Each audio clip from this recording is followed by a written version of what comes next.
What's up, everybody? This is Whiskey in the Six. I'm Rob. This is Jeremy, and we have our buddy from south of the border, Eric from Malt Muser. Why don't you say hello, buddy? Hey, what's up? How's it going? Great to be here with you guys.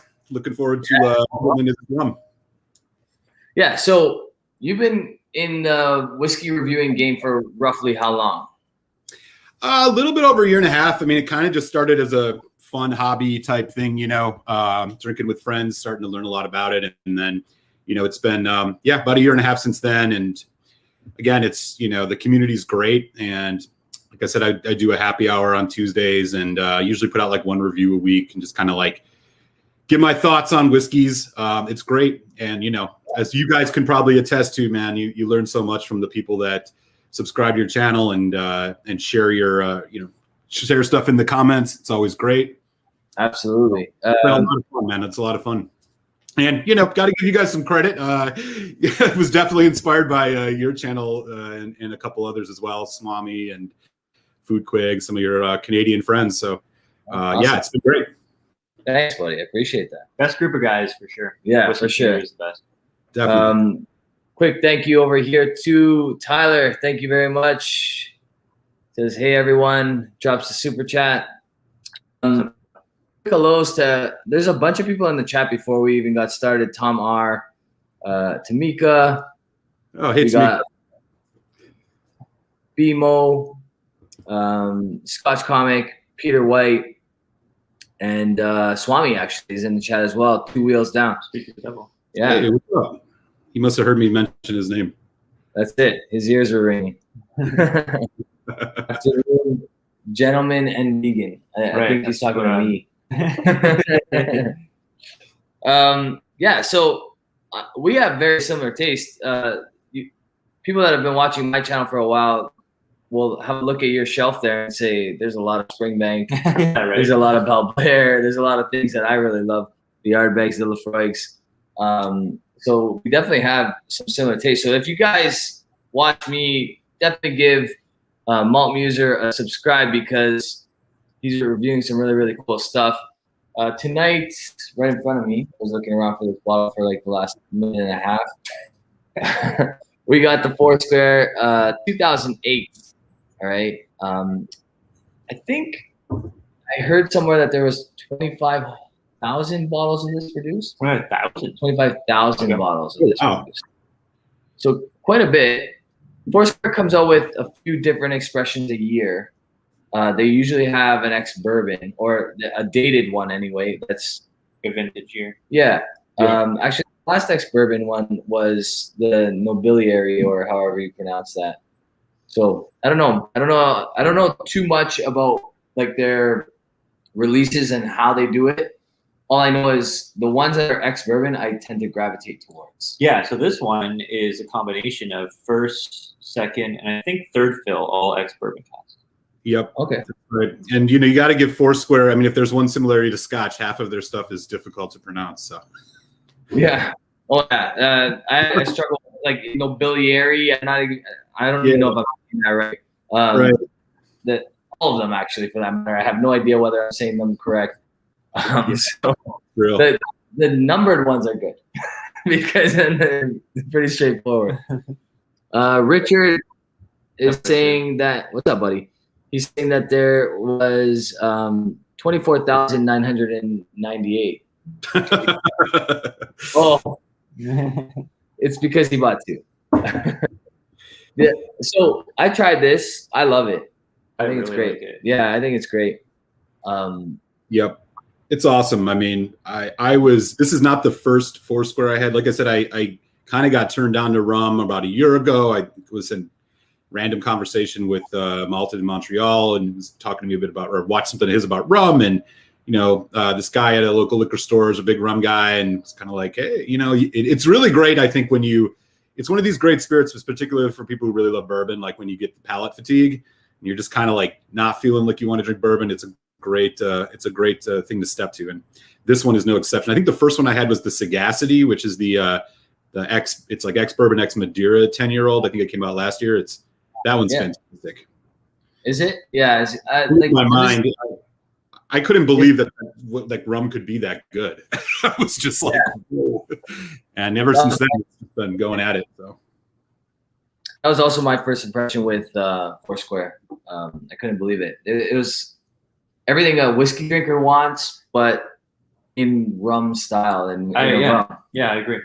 Right. So, although I know there are people in the chat that might disagree with honestly. Well, Swami, speaking of Swami, he went off on a Foursquare rant the other night. Did you catch that? It was a whiskey rant worthy. Although, like, he got hardcore, so it's probably more X-rated than. He's a Plantation diehard fan, and voiced his opinion on what distillery he thought was better. For the price, I guess. Contemplating price. But so for us up here, we get some Foursquare. Actually, the LCBO did a Foursquare private bottling, which was not very good. But something like this, we don't really see them. I paid secondary for this one. But yeah, we get Alberto's got some stuff, but not all of it. Yeah, we haven't seen the Nobility like the really big releases from them. We haven't seen really at all.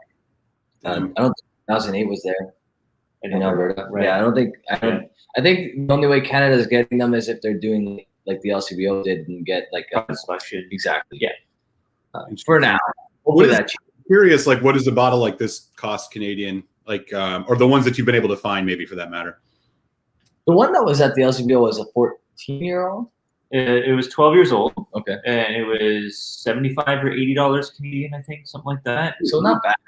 Yeah, that's actually pretty good. I mean, in the States, I mean, these like 2008s, I have the 2007 as well. And like, these are around that, like sometimes as low as 75 US, but upwards of 90 sometimes. The Nobility area or whatever the hell it's called is like well over 100 US. And so, I mean, they're freaking pricey, man. But yeah. The Sagacity and like that one, I have the Premise too, which is like just the ex-sherry 10-year. And that one, those are around like 60 US, 65. Yeah, the Premise dropped here actually. Yeah, Richard was saying that he can find these for a good price. It just kind of depends where you are. Like he's finding them for $75, $80 US for something like this. Yeah, so a great price. Yes, Plantation is a bottler. Sorry, I think I said distiller. Yeah, Plantation is a bottler. They have all sorts of different countries represented under the Plantation name. Which is why I found it was a weird comparison with them and Foursquare, because Foursquare, they're blending, but they're blending their own stuff, right? As far as I know, I don't think they're bringing in any of their rum, are they? Not that I'm aware of. I'm not, I'll be honest, I don't know enough about it to speak confidently on it. I've had some Plantation stuff like that. It was like a 20-year anniversary thing, and I personally didn't find it very impressive. It's just really sweet. Kind of like a lot of good ones. And we can talk a little bit about that too as we get into it. But yeah, it was 40%. It tasted just overly sweet. And that's a big thing. Then one of the things that really blew me away about Foursquare was the first time I had it was like, oh, like this is like raw, no stuff added to it. And holy crap, does it make a difference? I mean, absolutely. Rum's not naturally sweet, right? I mean, and so like, well, it's doesn't matter really, Yeah, it's like any other spirit. Unless you add sugar after the fact, it's not going to be overly sweet, or it shouldn't be like ridiculously sweet. I mean, there are the exceptions to the rule, of course. Yeah. Richard saying, I buy all my rum on the East Coast, 10-year, $60, 12-year, $75, 14-year, $120. All the Foursquare stuff. Yeah, Richard got into rum pretty heavily. Bought lots of bottles. Actually gave us a sample of the 2005 Foursquare exceptional cask. We also have here to do a little side-by-side with.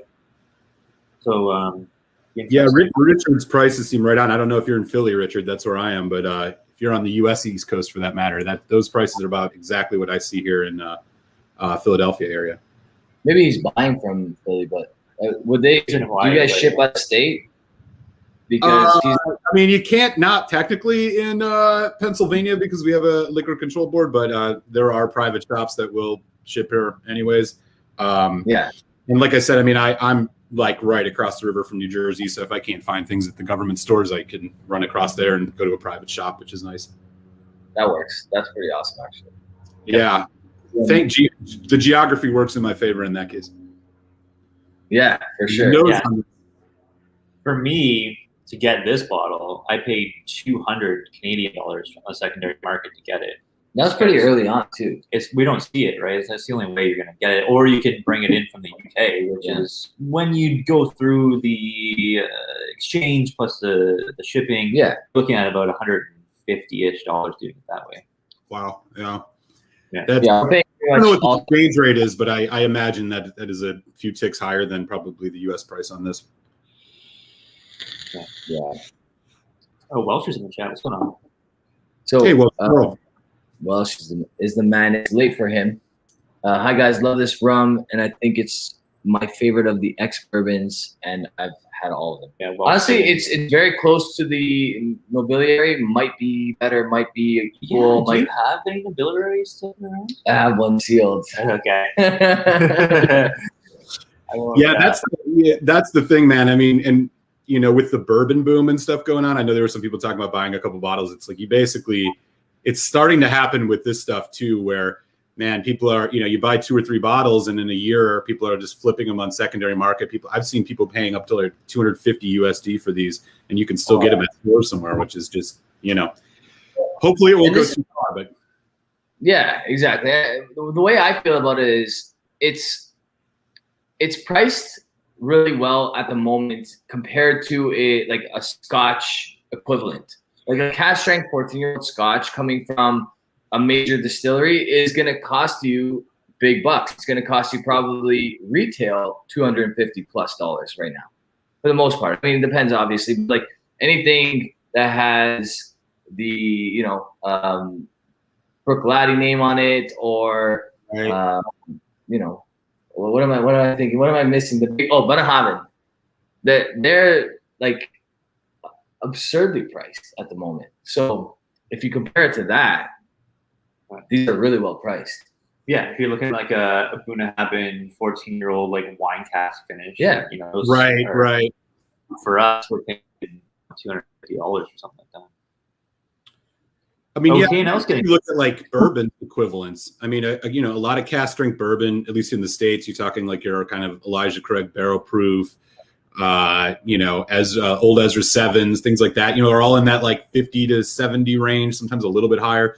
So it's really comparable. And that's why I think what's really exciting, particularly about the fully matured bourbon Foursquares, is like, it's a great just wake up the palate type thing when you're just kind of burned out, and you get the fatigue, which I don't know if it happens to y'all, but it definitely happens to me. Even when with the diversity of whiskey, it's just sometimes you need something a little different. And I feel like that's one of the really exciting things about some of these rums I've been discovering.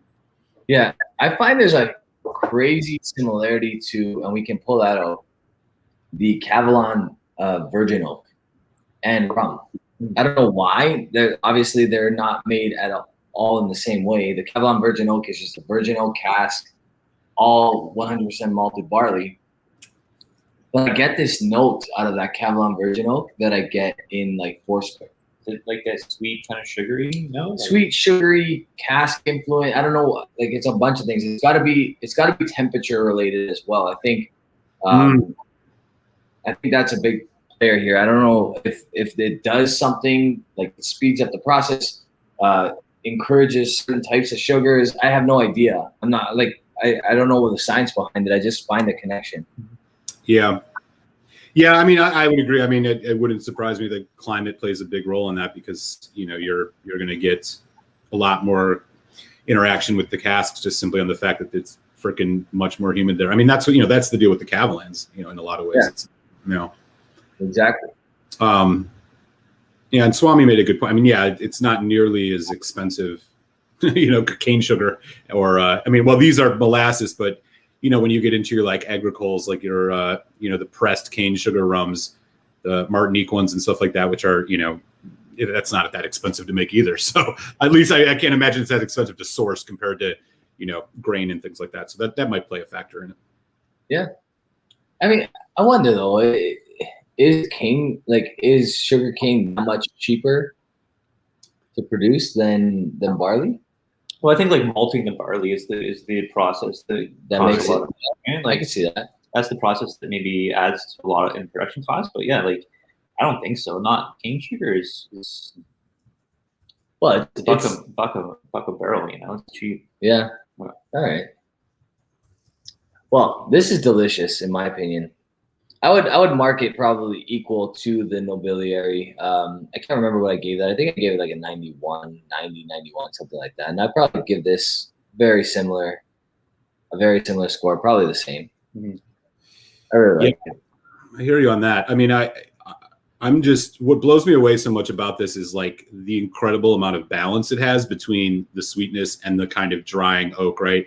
You get this nice kind of coconut. There's a little bit of a citrus thing too, which is a really interesting kind of complexity to it, like lemon lime. But man, and that drying finish is like creamy enough that it's not super tannic, but it lets you know it's there. It's decadent. You know, I don't know if there's a better word for it. It's just freaking decadent. Yeah, no, it's great for sure. I love like brown sugar notes in this, and then you get I get like a weird kind of funky element. It's almost kind of like an Asian style noodle. Yeah. I'm getting like some weird like. I think that's the connection. Well. It's like a tangy kind of like Asian food. Yeah. That's interesting. You pick up a lot of coconut on this, and like graham cracker, coconut graham cracker marshmallow type thing. Absolutely. Yeah. Especially nose, it's full of that. Yeah, I can get some coconut on this for sure. Yeah. Yeah, I mean, God, that finish just lasts forever. The other thing I would just mention that I noticed just sipping it again now, and what I've noticed in the past is like this stuff is dangerous. Like you can really like put a couple of these down, and I feel like it's dangerously drinkable even at 60% ABV. Like you can't really tell. It drinks super smooth for 60. You can't go through a Whiskey in the Six live without at least one or two comments about the way I look. Rob needs to find another barber. Someone else. What's up, Vinny? I think Jasper earlier commented about the lack of beard and haircut.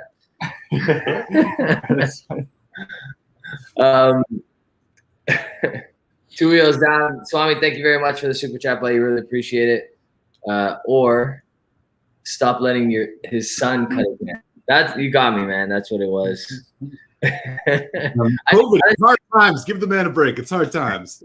I mean, look at me, man. My hair. I haven't cut my hair in a year. So, on Thursdays, I teach kickboxing. So I teach by day. I'm a school teacher, so I teach all day. And then my kids get home, or one of us is picking up one, the other one's picking up the other. They get home, dinner, all the crazy stuff that everybody does. I teach kickboxing on Tuesdays and Thursdays as well as Saturday mornings, but Thursdays in particular, 6:30 to 7:30. When we go live on Thursdays, Jeremy literally shows up at 8:45 just to give me enough time to like help put the kids to bed. So this is bedhead. This is me trying to put my kids to sleep so that they don't, because there have been lives where Tristan's made an appearance. Oh, Tristan will come down just full of energy and just rage around. Yeah. Just start running like a bat out of hell. Yeah. So it's happened before. It probably will happen again. Has he interrupted any of your podcast recordings yet? By the way, congratulations on the pod, man. It's really great. And Thanks, I really enjoyed it. I've been tuning into it, man. That interview with Ralphie was super cool. And, you know, right on, man. It's cool that you guys are doing that. We're loving it. Honestly, it's probably become the most fun thing we do other than these lives where we get to interact with people and enjoy that. But like, yeah, the reviews, the format, shooting the shit. The reviews are getting like I do it for the reviews. Obviously, I've started that way. I'm gonna continue that way, but they do get a bit tedious sometimes, and it's hard to decide what to review, when to review it, and all those different things. So I've always struggled with that.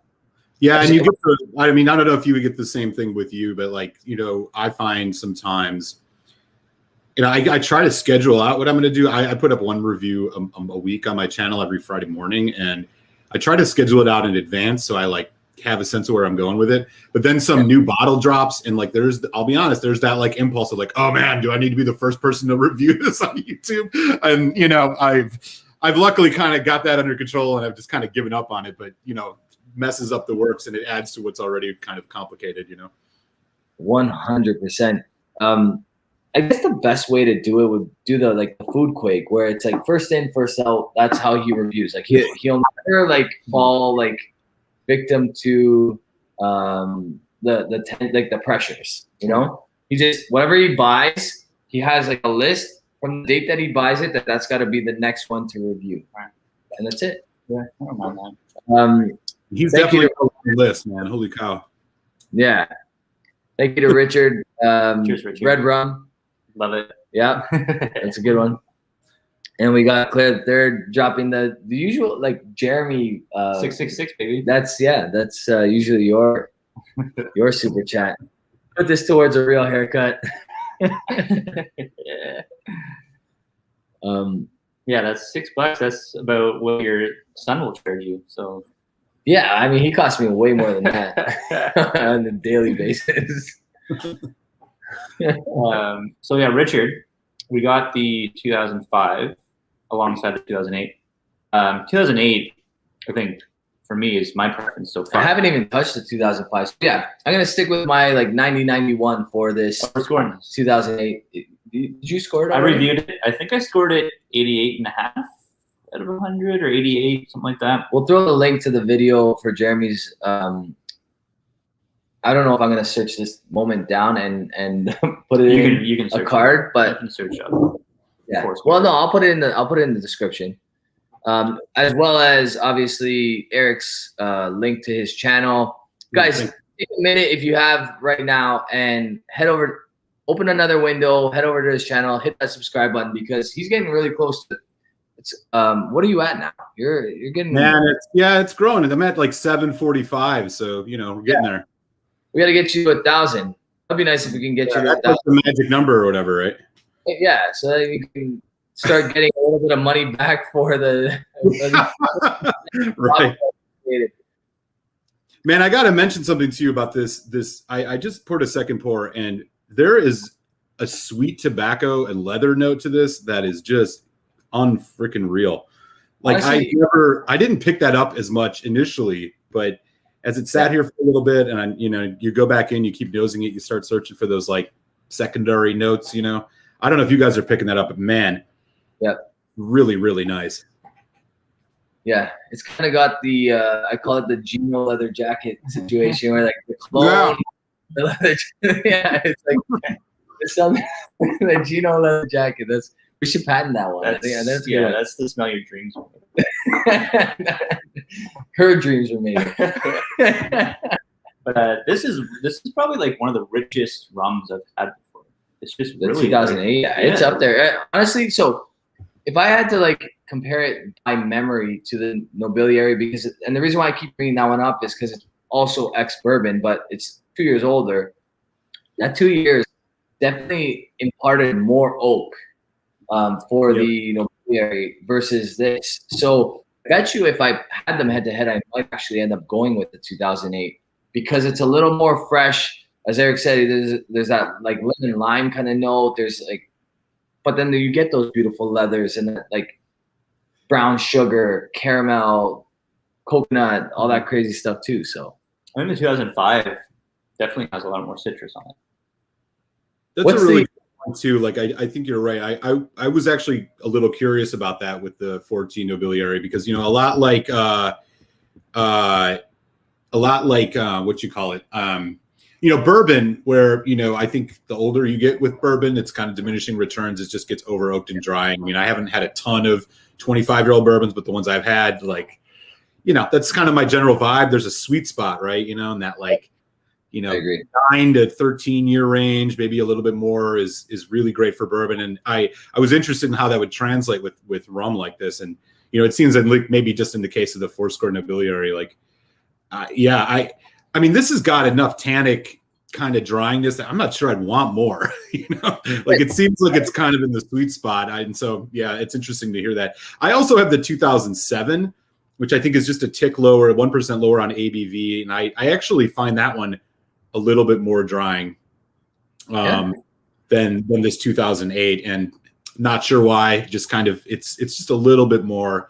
And that's why I think this 2008 is really special. What's the age on the 2007 there? It's also 12 years.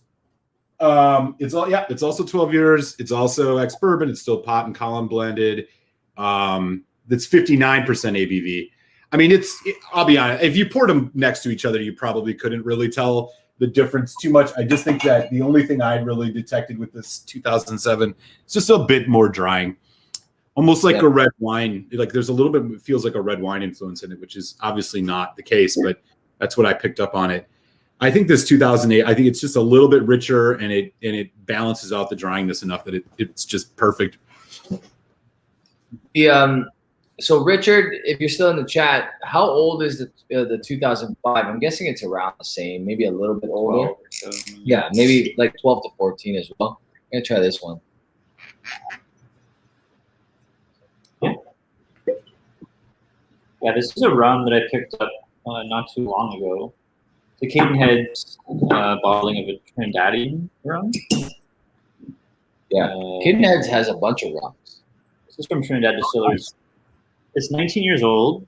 It's cask strength, bottled at 55% ABV. Oh, nice. 19 years old, you said? Yeah, 19 years old. I didn't love it when I first opened it. I thought the oak note in it was a little off to me, but I haven't gone back to it in a while. I just got like a big hit of like pears, mangoes, and like apples. Hopefully, it's improved a little bit of air in the bottle. I think it did. Yeah. Curious if you guys, I'm actually pouring another one now too. Have you ever had anything from Hampton Estate? I've heard so much good things about him. Yeah, I'm dying to try one of those. Richard is sending us a sampler too. That's awesome. This one's 46%. It's 8 years. I honestly, this is like the spring bank of rums that I've had so far, because it's high esters. Basically, like they don't strip out. Basically, they minimize the amount of esters they strip out of it. So that's really bringing this kind of funk to it that's uniquely its own. It's really freaking great. You guys will enjoy it. They have a couple other releases, obviously, too. But, this standard one just on its own, and this is only a $40, $45 bottle of rum. It's wow. Incredibly complex, a lot of earth tones, earthy notes, not earth tones. It's fantastic. Yeah. It's tropical fruit. And then this weird, again, this kind of funk that is unique to them just because of it's this high ester. They don't strip any of it out. Yeah, some people Scotch is like, they try to say chill filtering doesn't strip things out. It's totally BS. Funny thing about that, when there's a Highland Park YouTube advertisement video about one of their whiskeys that's non-chill filtered, and the master distiller literally mentions that it's non-chill filtered to keep all the flavor together. So he basically just says that, and so you can definitely tell on this rum for sure. Yeah, that's awesome. So I haven't had one of those, but there are a lot of people that are like rum, like hardcore rum drinkers that don't love Foursquare only because they're not estery, and like when they're drinking like those Jamaican rums and those like traditional rums, they're a lot more estery. So it's interesting that you use that word, because I know that there are people out there that have been drinking rum forever that say that they don't like Foursquare as much, because when they're drinking a rum, they don't want it to taste like a whiskey. They want it to taste estery. They want that like funk, that rum kind of funk to it, right? So yeah, no, I mean, I get it. And you mentioned earlier like how much you guys have enjoyed the ex-bourbon Foursquares, and I'm totally with you on that. Have you had any of the ones that also have sherry or wine maturation? I have. I had a bottle of the Empery, and I will never buy another rum that is aged in sherry again because of that Empery, to be honest with you. Really? Yeah. And so there's a note in sherry, and I find it in whiskey, but I found it in that rum. And it's very, I guess, for lack of a better word, ammonia-like. Right. Ammonia-like. And I can't stand, if I even smell it, taste it a little bit, that's it. So it's one of those things. I know it's just me. I know that. Like, I know that there's people that have I know that there's people that prefer that like kind of rank, funky sherry. That's just not my thing. That's interesting. I would be curious what you would think of the premise, which is a 46% Foursquare that was ex sherry as well. I mean, I'll be honest. Generally, like I really like these year vintage ones they put out for what it is. But I'll tell you, like the thing that about Foursquare that even more so got me just blown away was the sagacity with the ex Madeira. Like and the detente with the export. Like I don't know. I mean, maybe it's just the skill level that Pearls or Seal's bringing to this. But man, I find that it adds this extra dynamic that has been really compelling. And so kind of like having the full rum, and then you got one that's a little bit more funky has been it's been fun. But I have not had the Emperor yet, so I'm not sure what to. Just that expression. I would imagine. See, I just feel like you don't need to go the Madeira is interesting because it doesn't really impart that kind of flavor. I definitely have to try a good, like, so you're saying it was the premise that you're saying? Yeah. It's the 48%, right? Yeah, it's this one. So this I actually bought 2 bottles from the LCBO. So we get to knock the LCBO on the live actually right now. Oh, we're knocking them? We're knocking them live. Okay. So I bought 2 bottles when they had them at the LCBO. They were online only. Waited a couple weeks, no email. Waited a couple weeks more, nothing. I called them. They're like, yeah, we're looking for your bottles. We know you ordered them, blah, blah. They're still like slowly getting these out. You'll get your bottles. Wait another week, nothing. I called them again. Yeah, so we actually just realized that we sent out all the premise Foursquare and happened to go 2 bottles. Yeah, of course. So I'm like, this is typical. This is actually like a regular experience. It's like we should come to expect that would actually happen at the LCBO. Shit, man, that's. But yeah, they're the most disorganized bunch of freaking idiots ever. Bunch of rich people. Yeah, they make $1 billion a year. Yeah, this Kidney Head's Trinidad rum is all mango and pineapple. It's like really grilled, like cooked mango, right? Yeah, like right away I got that, and then I read the back. I'm like, yeah, that's exactly what I'm tasting. Yeah, sugar, mango and pineapple. Those are the tasting notes. Yeah.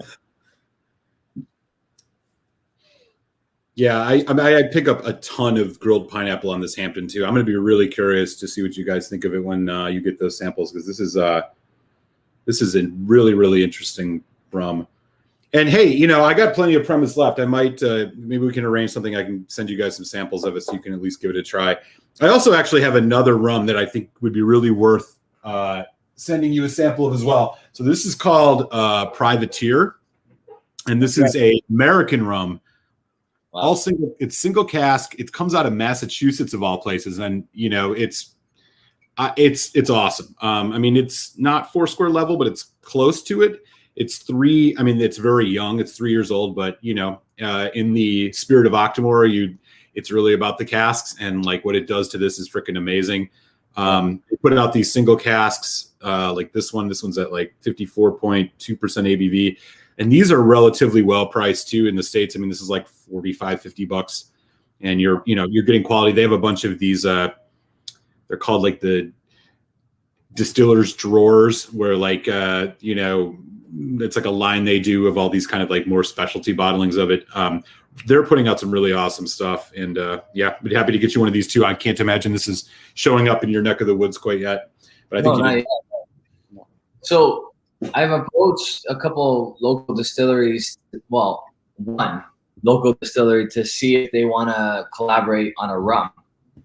And my idea was just like char the shit out of it, like, get it to a level 4 cask, like brand new old cask, and then let's dump some rum, like some new make rum in there, and wow, that's cool. Matthew just scored a freaking huge overtime there. Yeah. Are you a hockey fan at all? You're from Philly. You probably are. Well, I'm not from Philly. I've actually been here for about 2 years. I've watched some Flyers. I have too much allegiances to other U.S. sports teams to like the Phillies or the Eagles. So if there's 76ers, so if there's one Philly team I can support, it's the Flyers, because I'm from Milwaukee originally. We don't have an NHL team. There you go. I was gonna say, actually, I mean, Green, probably the best mascot ever. What's that? Sorry, Philadelphia. Gritty, which is probably the best mascot ever. He's definitely the NHL's best mascot for sure. For sure. Yeah. Yeah, Claire, it is Milwaukee, but Admirals are not. They're AHL. Did spend a lot of time at Admirals games, though. Nice. So you're a big Brewers fan then? Oh, yeah. Brewers, Packers, Bucks, all the Wisconsin teams. Yeah, I was going to say, so your accent, there's no way I would have pegged you for a Philly guy. But you said you're in Philly, so I was like, but that doesn't. So my favorite author is Patrick Rothfuss, and I'm pretty sure he's like from your neck of the woods, like almost. Oh, right on. Yeah, I'm picking it up because I don't have an East Coast accent at all. I've been in Philly less than 2 years. I moved up here from Washington D.C. I was down in D.C. for a couple years, and before that I was in the Midwest. So I have not picked up the Philly slang. I don't know if you know about John, but that's like a Philly word for like you can basically use it for anything. Oh, really? I've found myself saying it without realizing it once, so it hasn't seeped into the blood too much. Yeah, they're like, let me just pour you one of these Johns, or let's go get that John over there. It's just the thing. JAWN. It's a thing. Oh wow, very Philly. That's a first for me. I've never heard that before. Oh yeah. If you're in Philly, you'll just like catch people saying it, and you're like, what? I was at the liquor store the other day, and shocking. And there are these guys, and they were like debating about getting this bottle of Jameson. It was like they had a 1 liter bottle, and then they had a 175. And he was like, this guy, like, I just walk by, he points at the 175. He's like, just get that, John. And I'm just like, what? Oh, there it is. I heard it in the wild. Say it, man. It's I guess very thing. People say that we have like the Canadian accent. I don't really hear it. I think so there's obviously, just like in the States, there's multiple Canadian accents. Like Mark has a different Canadian accent than we have. Right. And like Trenny and C, like you can tell they're from BC. Yeah. Like so they talk a little slower than everyone else. That's called the weed accent. No, it's honestly, there are like hockey players and stuff like that like when you hear them interviewed, you're like, yeah, for sure that guy's from BC. Like Bieksa on TSN, right? Yeah, you can just tell right away. Or East Coast, like that hoser accent is that's like fucking right. I don't even know what that is. I couldn't even try to mimic that if I wanted to. Yeah. But I don't pick it up too much with you. The O's, of course, like that's it's the sport with Canadians across the board. But people from Wisconsin also have an O thing and an A thing. They're very flat A's. Wisconsin instead of bag. Yeah, it's there's a dollar. Yeah, that's like Michigan too. Michigan will have that. Accent. Oh, for sure. I love the Michigan accent. That's great. Nothing beats the Boston. Boston's the best. And New York. Boston, New York accents are great. Boston. Yeah. Philly is a very distinct accent, and I didn't quite. When you're not from the East Coast, you kind of just assume everybody talks like they're from New York, but Philly definitely has a distinct accent. It's really hard to mimic, and I've not picked it up, and so I can't even really try to do it. But when you hear it, a lot of like you guys, that kind of thing. It's funny. Tom R said what goes well with a Philly cheesesteak. Oh, Jesus, man. Anything? Philly cheesesteak, I will admit, have one in your life. But look, as far as cities with a famous food go, I can't say the Philly cheesesteak's like the most amazing thing in the world. It's really not. But, You can't go anywhere in Philly without getting a cheesesteak. They're freaking everywhere. Oh, well, you gotta sure, Claire. You have to get a cheesesteak. Hey, we have steak sandwiches here that are called Philly cheesesteaks, and they're obviously not from Philly, but it's just a style at this point, I guess. Yeah, definitely. Yeah, I mean they're everywhere. I was out in Los Angeles in November, and like the closest food place to me was like a Philly cheesesteak place. I'm just like, oh god, come on, man! I want a freaking fish taco. I don't want a goddamn cheesesteak. Before you became vegan, have you ever tried a Philly cheesesteak? Yeah, all the time. Yeah, I used to make them all the time. Yeah, I love Philly cheesesteaks. I used to eat them quite a bit, but never been to Philly. Me neither. Never been to Philly. I've been just outside. I've been to Grove City or Grove City, isn't it? In Pennsylvania. I'd love to do a Pennsylvania tour. No, actually, I was closer to Pittsburgh than I was to Philly. Sorry. Yeah. Pittsburgh's beautiful, man. You wouldn't necessarily know it until you see it, but absolutely beautiful city. Philly, like, I mean, I'll put it to you this way. I think every city kind of has its stereotypes and its like own character, and some of those stereotypes like don't match at all. Philly's stereotype does. Like Philly is like everything's just a little extra. It's a little edgy. You know what I mean? Like people are just everybody like just feels that like you're gonna get into a fight when you go to Philly. Like it's very yeah, man. I'll tell you, in my ignorance, there was an Eagles versus Packers game, and I went to a downtown sports bar in Center City, rocking my Aaron Rodgers jersey because I was like, oh yeah, it'll be fine. Nah, man. It was cool until about the fourth quarter, and people started getting drunk, and yeah, I had to leave that place, man. I was like, oh, okay, I get it. I could tell you a really hilarious Philly sports story, though. I mean, there's tons of them, but so in 2019, the Eagles were playing the then Washington Redskins, right? And there's a player for the NBA team in Philly, the 76ers, who's from outside of DC, and so he's a Redskins fan, right?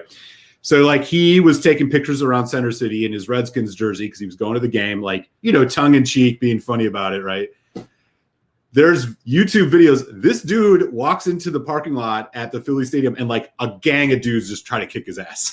An NBA player from his own team. And like all these like stocky Italian dudes from South Philly are just like throwing haymakers at him, like trying to kick this NBA player's ass just because he was wearing the Redskins jersey, and he literally plays for the Philadelphia 76ers. So like that's Philly in a nutshell. Yeah. Just don't play it. It's just best not to do it, man. Like people here are a little extra. That's all. They're very passionate sports following. Yeah, when it comes to sports, it's next level. Yeah. Philly did boo Santa Claus. Yeah. It's probably the combination of the city plus the stocky Italians. That's what it is. Like these Italians just have this aggression to them, right? They're just very aggressive. I don't know. I think like it's little man syndrome, maybe. It's like no one's over 60. Hopefully nobody from Philly is watching this, but I would say that like it's the combination of like it's a very working class city, and also it's like got it's the like younger brother of New York, so everybody's a little bit pissed off because like New York, it's I'm from Milwaukee, and like we had that same attitude about Chicago, like fuck Chicago, kind of like what it is here is like people are just kind of like got a little attitude about it. It lives up to its stereotypes. I'll put it that way. Yeah, I mean we feel that with like Ottawa, Montreal, they all want to be us. What are the Canadian city equivalents of Ontario versus BC is a big one. That's a big one. That's probably the biggest one. I think it's so like BC, like Vancouver's cool. I don't know. I've never been, but I love Vancouver. Like BC is beautiful. Like there's no comparison as far as like geographic landscape. Yeah, I don't think. Like Ontario is beautiful. There's parts of Ontario that are beautiful, but BC is weird because it's like a north rainforest. Yeah, it looks like if you close, like if you didn't, I don't know, it kind of like I imagine Japan looking a little bit like BC as well. Sure. Yeah. It's like, Right? it's very like tall mountains, like Yeah. nice water, super giant trees. Yeah. That kind of stuff. Yeah. And there's a ton of like beautiful wilderness. Like, yeah, it's so in that sense, there's a zero comparison. But as far as like a cool city, like we take the cake. I mean, I don't, Toronto's. Well, you guys are in Toronto. Okay. Two cities. It's Toronto, it's Vancouver, and it's Montreal. And there's other decent spots in Canada, but those are the three best cities for sure. Yeah, I've actually never been to Canada, surprisingly, even though I was so close being in Wisconsin. I had a planned trip in 2020, in like May of 2020, where I was going to go to Banff and then, Calgary, go to Banff and then drive from Banff to Vancouver and then go to Seattle and come home. And, obviously COVID ruined that. But yeah, I've not been across the border yet. So, maybe have to figure out when to do that one of these days. Yeah, honestly, Canada and the US are probably two countries that should never have been like just two. It should have been like, 52 south of the border. Right. It easily could have been 52 countries. Yeah. And then we could have easily been another 15. Right. Right? I don't know. But we digress quite a bit. Yeah, I mean, we could have been the United States of Canada, It was close. It almost happened in 1812. Right? Yeah. Yeah. The 2005 is really good. It's more balanced than 2008. It's less like stringent and less heat to it. It also could be because maybe actually no, I think it's because of that. It's not as heavy. It's not as heavy. It's a lighter rum. That's what Richard was saying too. He was like, this is more of like an everyday drinker for me, and then the 2008 is more of like that go-to pour when you want something a little different. What's the ABV on that 2005? He said 59. So they're all very similar. Yeah. They're all The 2007 is 59 too. I'm going to do some of the De Tente here. That one I'm interested in as well because it's got like a port cask and what else? Export. It's 10 years old. This one came out August of last year. It's awesome. I honestly, it's really hard. Like I've not had a Foursquare that I found disappointing at all, but this one, man, it's up there. Like the blendings that they do is just so freaking spot on. Like nothing overpowers anything else. I've not had the Emprey, so I'm not sure what to say about that. But like, right away on the nose, it's like you definitely can tell there's been some like port in this. You get that like dark kind of cloying cherry note, but then there's the bourbon notes behind it. It's just really well balanced. I think this one is like 51% ABV, so still like high ABV, which is great.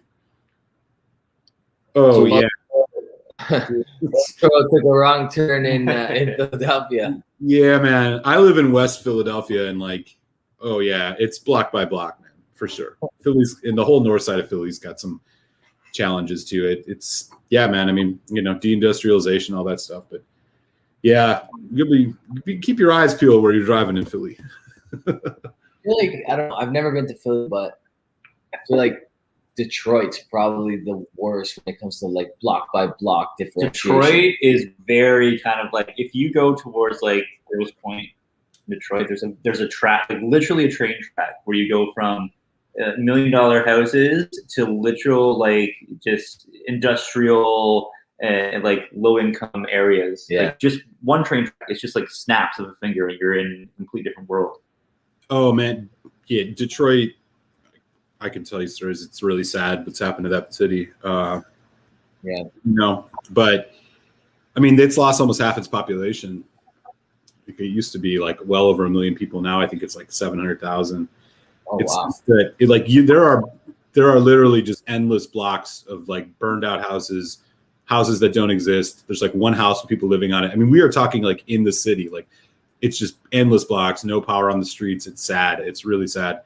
I mean, it was a, auto town. And as that, it was built around one industry and like, yeah, it's tragic, man. it was a great city. You know, I mean, Detroit was an amazing city. It's starting to come back a bit. I mean, it's not as bad as it was like say 5-10 years ago, but yeah, it's rough. To Detroit to see a Red Wings game not too long ago. I'd say maybe this was like 5 years ago or so. And we were downtown Detroit Friday night, 5 p.m. for a couple drinks before the game. Ghost town. The entire downtown, 0 people. We went into a bar. There was like a group of maybe 8 of us, 8 dudes going to see a hockey game. We were one of there was 10 people at the bar total, and 8 of them were us. For a happy hour drinks, there was 8 of us. We drank for an hour and a half, and the bill was like $60. Wow! And we must have had like 45. I mean, it was the deals you can get are great because there's no one there, and then we walk out, and it's just like skyscrapers and nobody. No one's there. Nobody's there. $60 bill, you tip $60, right? Like, you feel bad. I mean, in Toronto, you're used to paying, for a cocktail, it's like at least $8, more like 12 or 15. I was in university with no money, and I would go to a club in university and leave having spent like easy $150, like easily, like. Well, you're going to all the freaking the Italian kids love those like dance bars. The dance bars where it's strobe lights and disco ball. Is that what they call them in London? I don't know. Dance bars. You get bottle service and the sparkler comes with your Grey Goose. That's No, honestly, it was bad. Like we're used to crazy drink prices. To try, it was like we're like this is it for the whole tab. How about go to a hockey game and spend $40 on one beer? Yeah, it's like $6 for one beer. Yeah, obviously it's a big beer, but still, like it's one beer. Yeah, how big is beer? It's like fucking gallon. You guys don't use gallons. You probably don't know what that means. Us Americans, we measure things by our own pretentious, stupid. By your own there. It would be. You probably don't have any idea what a gallon is. 14 ounce. We have 14 ounce beers. Because we're so close to the border, we know all the American measurements probably just as well as we know our own measurements. Well, we use half the measurements. Well, we're all going we all judge our height by the American feet and inches. Yeah, and weight by pounds. Oh, really? How many kilos you are? No, I have no idea how many kilos I am now. But I know that I'm like always fluctuating at like 170 to 178 pounds ish. Yeah, so that how many kilos is that? Like 65 kilos? Dude, who knows? That's math. Nobody knows. That's math. I know. I could probably like centimeters. I have a better idea. How many centimeters tall are you? I'm about like 183 centimeters. Jesus, I'm gonna look. I have to Google this. I don't have any clue. The only thing, no metric. If you're anywhere close to that, then you're 180 centimeters. I'm 6'4", so like that's tall. Oh, wow. So I don't know. I don't know what that actually. 200 centimeters, man. Yeah, dude, man, check your centimeters, bro. Sorry, man. I mean, yeah, I found a little translator here, so just out of curiosity. So 6 feet is 182 centimeters, and then 4 inches is 10. So I'm 192 centimeters. There you go. So you're like 187 centimeters. Okay, nice. Soon I'll get to that 200 mark. I don't think you're growing anymore. Bro, if you have a few more shots, you'll grow for sure.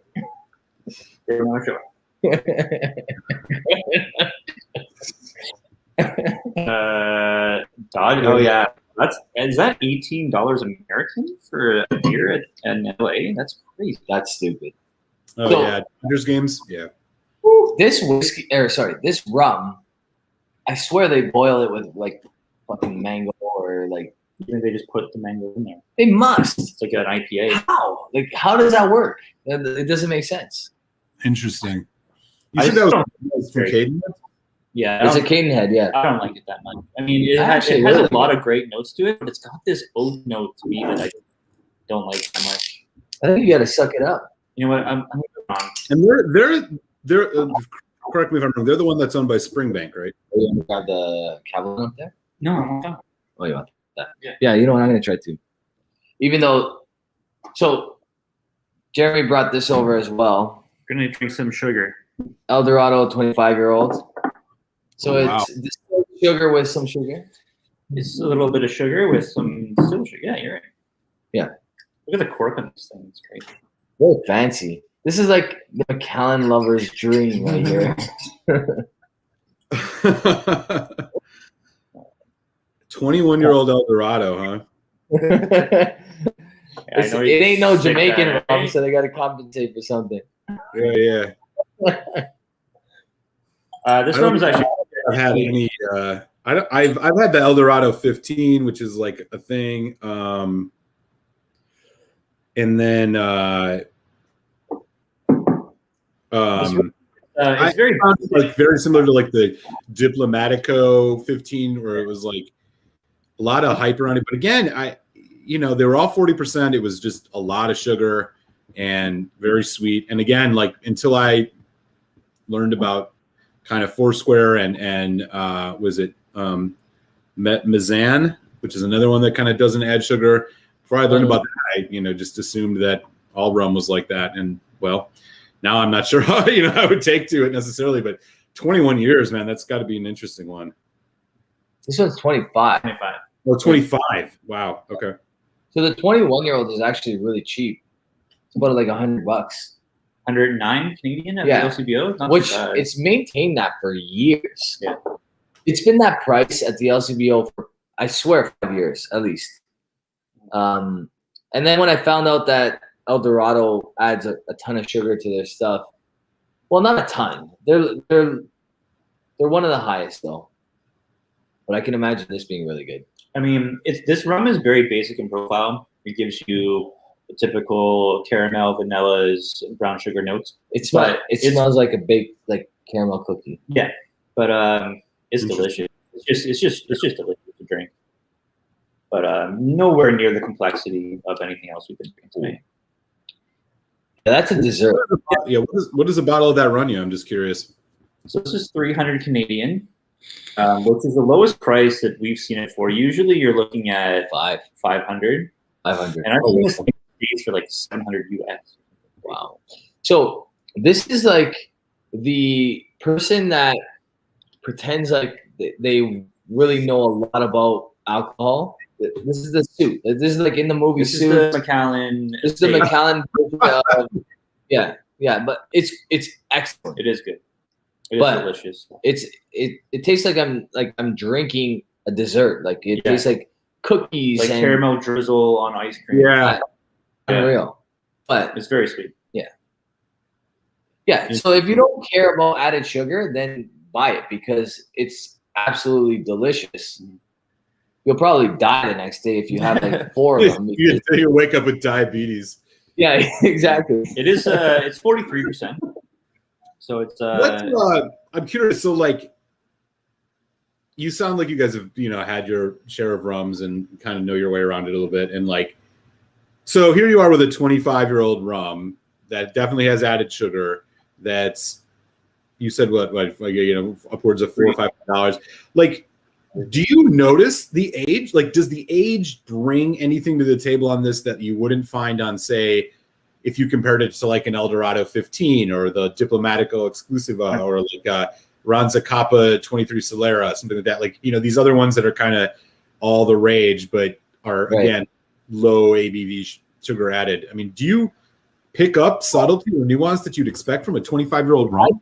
Because you got to also imagine, like, 25 years old rum has got to be, if the equivalent with like Scotch, I mean, you'd be like 50 years, like that's a lot of cask influence. And so I'm just curious. If I poured you a 12, a 15, a 21, and a 25, you would like distinctly be able to tell which one was which for El Dorado. And I feel like they do it on purpose a little bit. You could tell between the 21 and the 25, 100% you could tell the older one. 100%. Yeah. And it like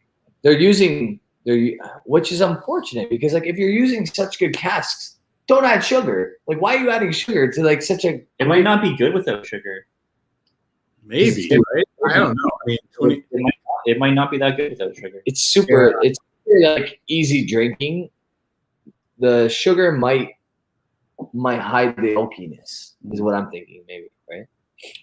It'd be super cool to try like a sugar-free version of that. Yeah. I mean, So, I guess, I confess that like, I'm not well versed enough in rum to kind of know the answer for sure, but I would also like posit that, you know, we're going to learn probably, right? As Foursquare probably continues to put out more heavily aged stuff. I mean, maybe we'll get a clearer sense of just kind of like how, like where that line is, right? Like you were alluding to earlier with the 14 versus the 12, in terms of just like kind of how oaky it was.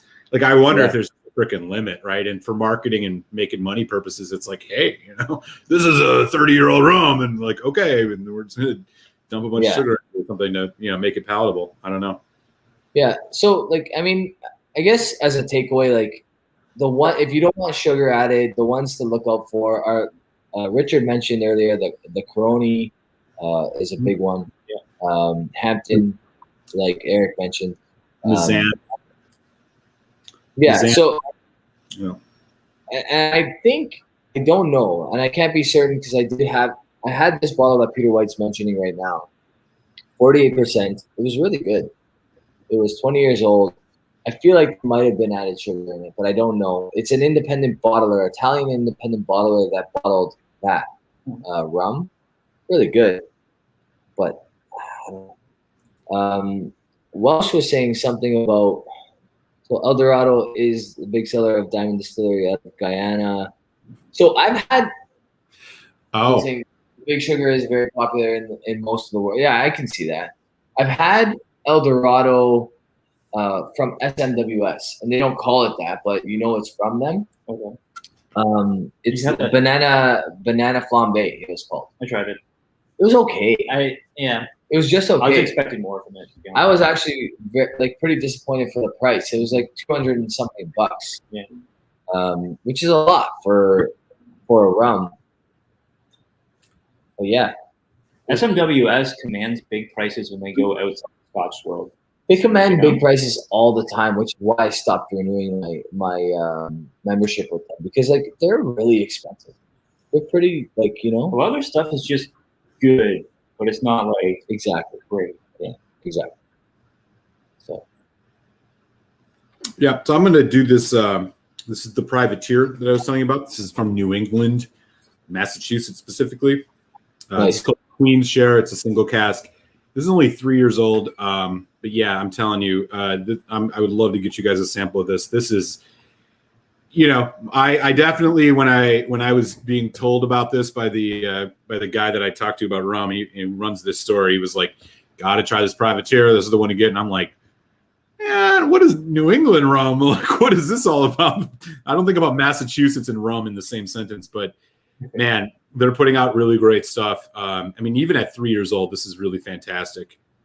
I don't know if this makes it up to Canada or not, but if it does, keep your eyes open for privateer. They have a regular release. It's called the Navy Yard, which is really solid. But this Queen Share, which is the single cask, and they do different bottlings.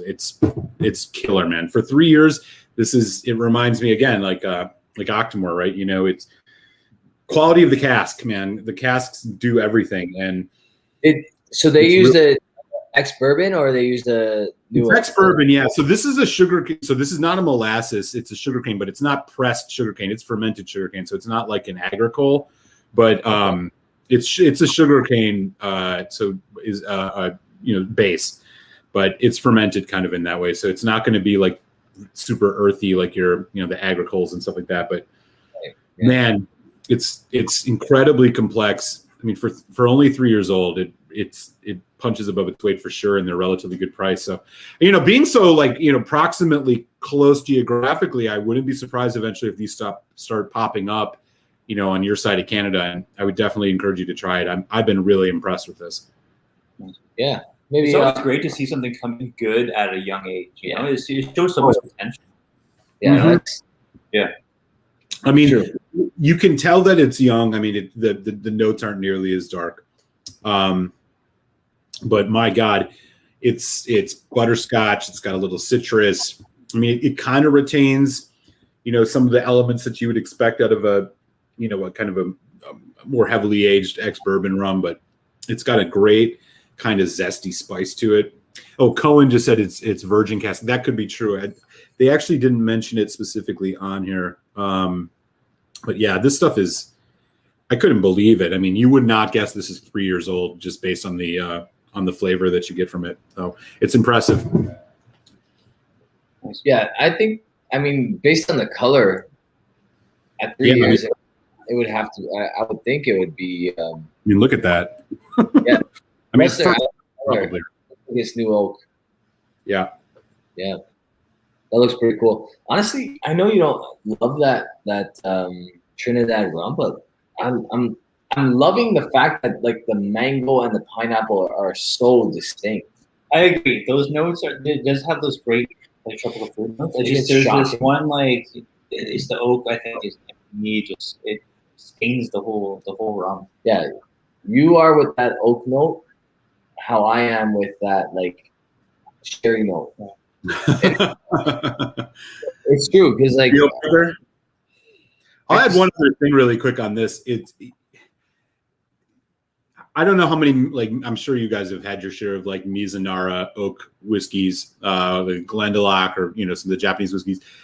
This has that is like one of the dominant notes in this, and it is not Mizunara. Like, I swear to you, it's that sandalwood kind of incense, rounded allspice nutmeg thing. It just doesn't make sense coming from a 3-year-old whiskey like this. It's ridiculous. It literally, you would have me guessing this was Mizunara aged. So I wonder if it's like, so if a Mizunara cask, for the most part, they're pretty lightly charred. I think they're like toasted. I wonder if you toasted just like an American oak cask, if you would get similar notes from Mizunara cask. Because how often is that happening? Like very rarely, right? Like how often is usually what you see with toasted barrels in bourbon is like, well, bourbon has to be done in new charred oak, right? And so the toasting is usually like a second, like a finish, like a second barreling. I mean, there's there's a couple of scotches that do that. That Balvenie, the 12 from that Stories series. What is it called? Sweet Toast of American Oak. I don't know. I still think it lends more to the like caramel and the kind of like a light toffee almost. I'll be honest, like there's almost like a bubble gum and like graham cracker thing to it for me. Whereas with this or with Mizunara, I find it much more that like sandalwood kind of grainy spice note, like or grainy texture on the palate, and like it has this tea notes and stuff like that. So I don't know. I mean, maybe it would be interesting to find out. I don't know if I've ever had anything that was exclusively in a toasted barrel, but I'm sure there's some American whiskeys out there that have probably put some things out. That'd be interesting to look for. For sure. All of these have been good tonight. But I'm actually really surprised that like I want to know if they're cheating. Like, I feel like they're cheating. Like into the like it's to the point where like it's Amaru Naranji style like mango pineapple that I'm getting out of that. They put like mango concentrate into it or something. Crazy. It's just the thing. But we are slightly over an hour, and I know that there are some of our friends live as well tonight who probably just started, if I'm not mistaken. So, Eric, why don't you tell these guys where they can find you, what's coming up on your channel? Happy to. So the channel, I'll, if it's cool, I will drop the link in the chat. Would appreciate any support you all feel like giving. Channel is Malt Muser Whisky Reviews. All of this month, I'm reviewing some Irish whiskeys in lieu of it being, help me out here, St. Patrick's Day, So checking out a bunch of Irish whiskeys. Otherwise, I drop reviews every Friday. Usually it's Scotch, sometimes bourbon, sometimes Irish, sometimes world whiskeys. And then Tuesday nights at 8 p.m. Eastern, I do a weekly happy hour where, I'll usually uncork something, chat with folks, and then I do another 2-hour whiskey show with my friend Telex the Whiskey Tech, where we usually sample 2 bottles, 1 each hour, and do a tasting of that. And so folks are interested, would love your support. And, thank you guys so much for having me on. This has been fun. Let's do it again sometime. And again, congrats on the success with the podcast. It's been really cool to watch. And yeah, appreciate hanging out with you guys tonight. Well, and let's talk about those samples at some point in time, because I'd love to get you guys some of these. All right, stay on the line, but I want to thank you for coming on tonight. And honestly, I've been really enjoying your channel because like you tend to gravitate towards things that I like, and that's all we ask for. And somebody that we're watching, I mean, like really, like you want to watch somebody that likes what you like, that tends to buy the things that you're gonna buy, because you want that opinion, right? So definitely, guys, check out Malt Muser. Doing some awesome stuff, and I think you guys will really like them. Let's get them to 1,000 at least in the next couple weeks. Yeah, couple weeks. Great. Yeah. So Eric, stay on the line. Thank you very much again. You guys know this guy, but I'll let you tell them what's coming up next if you want. Released a video today. It was the Aaron 18, which is the Aaron Sherry Cask Strength Bodega. So check that out. Coming up. I think for St. Patrick's Day, I have a sample of the Redbreast 27 that Nick and Narby were gracious enough to send me. So this might be the first time I ever review a sample on the channel. So that could be my St. Patrick's Day reviews. That might be coming up next. So stay tuned for that. Yeah. And I have a St. Patrick's Day rundown. Ooh. Five Nice. Irish whiskeys. Wow. Yeah, you know what? Like I've done the whole like Irish whiskey month, Irish whiskey week. I think it's time for a rundown and then go back to the Scotch. My ancestry is like literally from Dublin, and I have 1 Irish whiskey. Yeah, you have less Irish whiskey than Irish anybody whiskey. else. I don't think that. All right, Eric. Thank you very much. Stay on the line, buddy. Guys, thanks for joining us tonight. We were horrible with the chat tonight, but I apologize. It's more because we were engaged in geographical conversation than anything else. But Always fun. thanks, guys. Go Leafs.